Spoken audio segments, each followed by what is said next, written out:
Hello everybody. I'm here today to do a video for you that's a little different. I want to show you how to maintenance your acrylic nails in between fills. Um, I've been doing my own pink and white acrylic nails now for about 6 years, and I want to thank everybody that's uploaded YouTube's because that's how I've learned how to do it, is by watching everyone and the different techniques that they use. And so thanks for that. I really appreciate it, and I save a lot of money doing my own nails. It took a little bit of practice, but eventually I was able to do it, I think, better than most of the salons. I don't have any lifting problems, and one of the reasons is because I take care of my nails in between fills. My nails are going to be due for a fill in about 5 or 6 days, but the whites haven't grown out so far that they look bad. So at this point, I just want to take care of the back end of my nails and cuticles so that they'll last me another 5 days or so. One of the keys to good looking nails and no lifting problems is the product. I know you've heard that over and over on these videos. And my favorite of all products is the C&D brand, Creative Nail Design. And so I use, for my pink and whites, I use the Creative Nail Design pinks, and I do my own blend of those. And I have the perfect pink. It's an intense pink, and I generally will mix it with one of the warm pinks or one of the natural pinks, opaque colors. And so I get a good mix of those, and a lot of times I'll use a little glitter, and it's very, very fine glitter. It's made for scrapbooking, actually, and so I put a little dab of the holographic glitter in my mix and use that on the pinks and the whites of my nails, and I get a little glitter effect, which you probably can't see very well. And I don't do it real heavy. It's just a light glitter effect.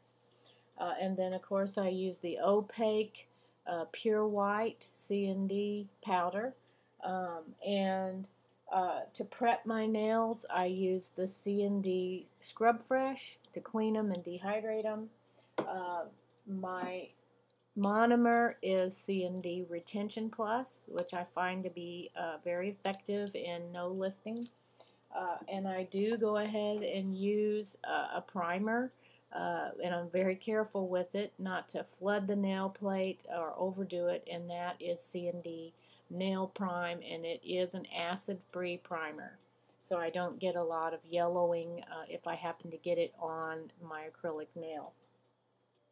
Of course, I use a regular dapping dish, and most of the time I buff my nails with a cream buffer, and either use a hand one, or I have an actual drill, a nail file that's electric, and I put a little buffer tool implement on the end of it, and use kind of moderate speed to buff my nails out. And this is what that tool looks like. It's a little implement that buffs the nail. But this week I decided to paint my nails, and so for clear coat over that, I just used the C&D Super Shiny, which this is a great product. It's lasted me a long time. I can even get away with one coat of it if I have already buffed my nail. Then one coat of this works really well. So, okay, so let's get on with the maintenancing of the nails between fills. One of the things I'm careful to do is I don't push my cuticles back. I don't do that until I'm actually ready to backfill with acrylic. Today I'm just looking at them. I'm inspecting them really well to see if there's any pieces that need scraped off. And these nails have been painted with a clear coat of my super shiny, so I'm not removing that. I'm just leaving it there, and I'm just inspecting the nails to see if there's any places that I can do a little bit of scraping on the nail to make sure that the paint is away from the back edge. And I do that on all my nails. And if I see an area that looks like it could begin to lift, then I will take a file or one of my implements on my drill. And the one actually that I like for really fine, close work is this little metal tool that's pointed on the tip, and it doesn't really drill hard down into the side of the nail. It's actually a very gentle tool. I actually saw a lady using it on one of the videos, and so I bought one. And so I'm going to turn my electric nail tool on and turn the speed to a medium setting. And for this little area where I can see it getting a little bit lighter against the side of my finger, then I'm just going to take this little tool, turn it on, and do a real light touch-up right there in that area.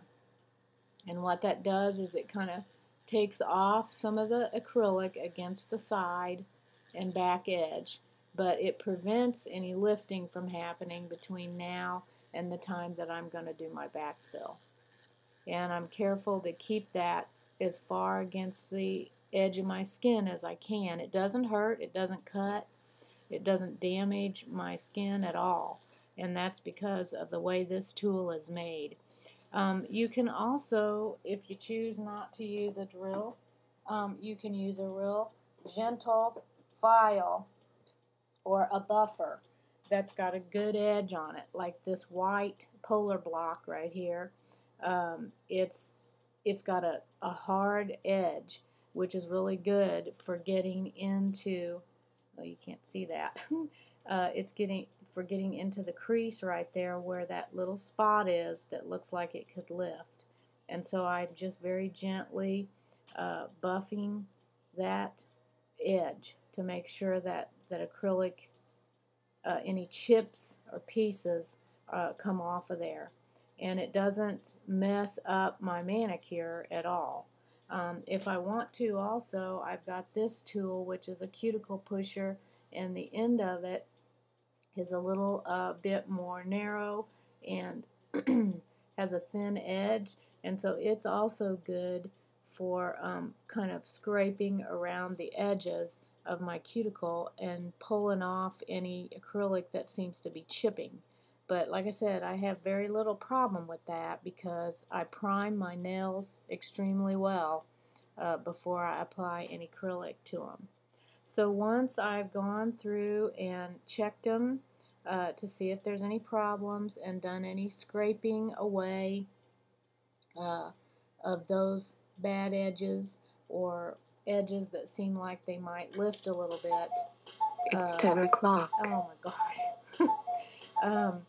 Then I'm going to be ready to do a little light buffing on them, and I'll be ready to put another coat of clear on my nails. So I'm going to pause it for a second.